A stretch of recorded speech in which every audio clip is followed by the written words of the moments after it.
Président de l'Assemblée générale, Mesdames, Messieurs les chefs d'État et de gouvernement, Monsieur le secrétaire général, Madame la secrétaire générale adjointe, Mesdames, Messieurs, distingués invités. Avant tout propos, je voudrais saisir cette tribune pour saluer à nouveau la mémoire de mon compatriote, Amadou Makhtar Mbow, qui vient de nous quitter. Ancien directeur général de l'UNESCO de 1974 à 1987, il fut un homme d'État émérite et un fervent acteur panafricain de la lutte pour les indépendances. Je félicite M. Philomène Yang pour son élection à la présidence de cette Assemblée générale des Nations unies, ainsi que son prédécesseur pour sa contribution à la mise en œuvre de notre agenda commun. À travers vous, je formule mes vœux de succès dans la conduite de nos travaux. Je salue également l'engagement constant du secrétaire général Antonio Guterres, dont les efforts pour promouvoir la paix, la dignité humaine et le multilatéralisme sont plus que jamais nécessaires. Le Sénégal renouvelle son plein soutien à sa mission en ces temps de turbulence mondiale. En prenant la parole aujourd'hui, je suis habité d'une conviction profonde: l'unité dans la diversité est la clé pour garantir le développement durable et la dignité humaine pour tous, partout dans le monde. Ce thème de la présente session, qui guide nos discussions, nous invite à repenser nos responsabilités collectives et à nous assurer que les principes fondamentaux des Nations unies, définis il y a près de 8 décennies, continuent de porter la promesse d'un monde plus juste et plus équitable. Mesdames, Messieurs, nous vivons dans un monde troublé, où les principes de la Charte des Nations unies, qui prônent l'égalité, la justice et le respect des droits humains, sont chaque jour mis en mal. Les conflits s'étendent, les inégalités se creusent et les crises climatiques aggravent la vulnérabilité de millions de personnes à travers le monde. De surcroît, nous assistons à une remise en cause inquiétante du multilatéralisme, à un moment où l'humanité en a le plus besoin. Le monde doit se regarder en face, sans complaisance. Les valeurs que nous avons juré de défendre sont piétinées dans plusieurs régions du globe. Que l'on soit à Gaza, à Tel Aviv, à Dakar ou ailleurs, chaque être humain est porteur de cette égale dignité, une dignité qui transcende les frontières, les cultures et les appartenances religieuses. C'est notre devoir à tous de veiller à ce que cette dignité soit protégée et respectée pour chaque être humain, sans exception. Ce devoir est l'essence même des Nations unies. Pourtant, nous constatons chaque jour que le droit international, ciment de la paix mondiale, est souvent violé. Des résolutions adoptées par cette Assemblée sont ignorées. En tolérant ces violences répétées, nous foulons aux pieds les principes de la Charte des Nations unies et sapons les fondements même de cette maison de la paix. Jamais les fondements des Nations unies n'ont autant vacillé qu'en ces temps de violence et de peur et d'incertitude. Si nous voulons éloigner le spectre de la guerre et œuvrer à l'avènement d'un monde meilleur, alors il est temps de changer les paradigmes.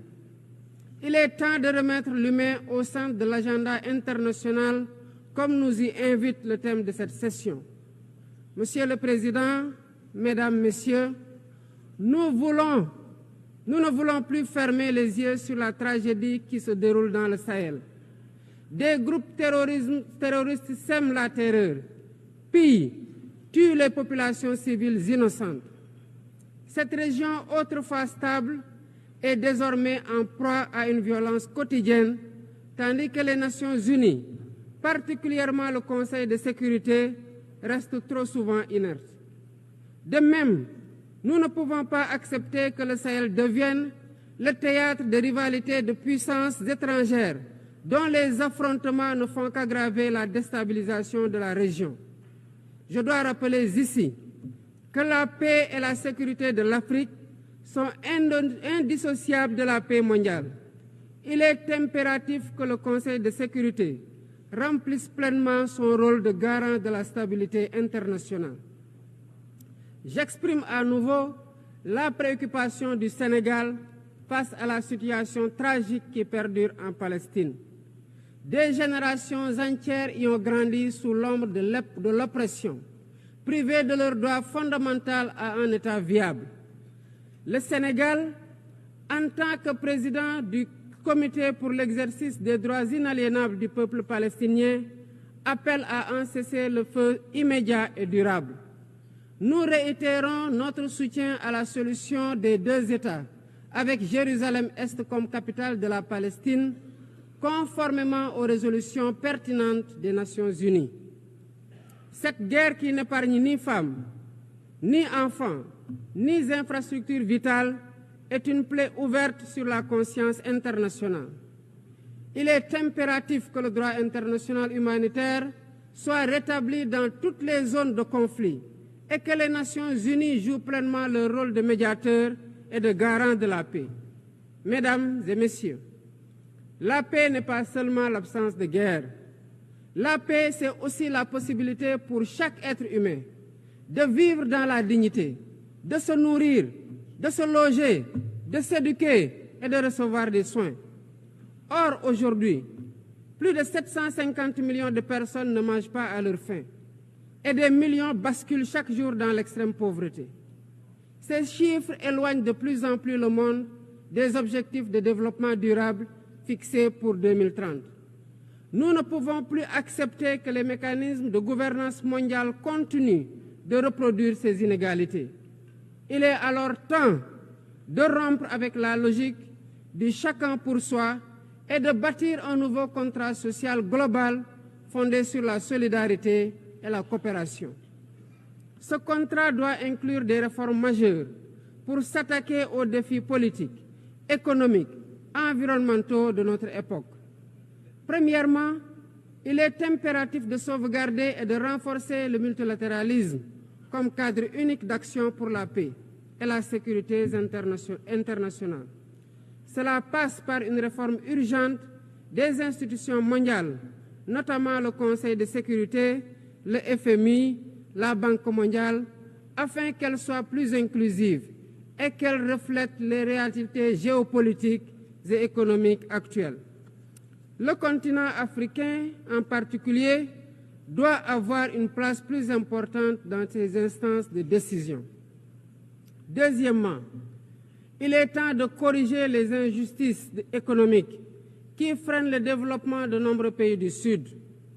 Le commerce illégal, l'évasion fiscale, les flux financiers illicites et les congés fiscaux abusifs ruinent les pays en développement, notamment en Afrique. Ces injustices doivent être corrigées pour permettre à tous les pays de participer pleinement au commerce mondial et de bénéficier de la croissance économique.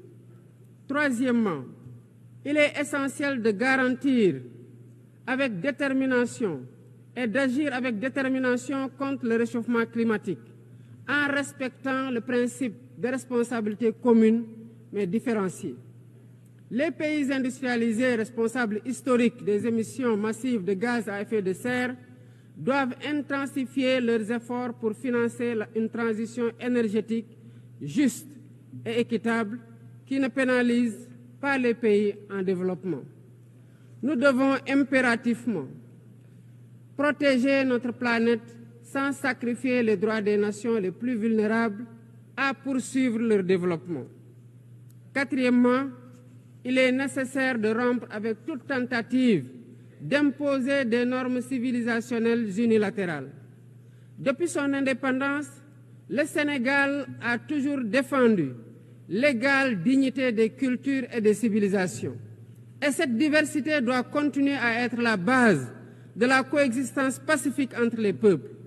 Aucune nation ne devrait imposer aux autres ses pratiques ou ses valeurs comme normes universelles.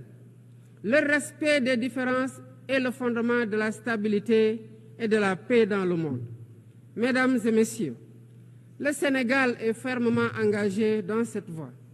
Nous avons choisi de bâtir un État résolument tourné vers le développement durable avec des initiatives ambitieuses dans des domaines tels que les énergies propres, la souveraineté alimentaire et la gouvernance transparente. Mais nous savons que pour réussir, nous avons besoin de l'action collective et de la solidarité internationale. Aucun pays, aussi puissant soit-il, ne peut relever seuls les défis qui menacent l'humanité. Il nous faut donc agir ensemble, unis dans la diversité, pour construire un avenir où la dignité humaine est respectée, où la justice prévaut et où la prospérité est partagée. C'est par la coopération et le respect mutuel que nous surmonterons les crises qui secouent notre monde. Je vous remercie de votre aimable attention.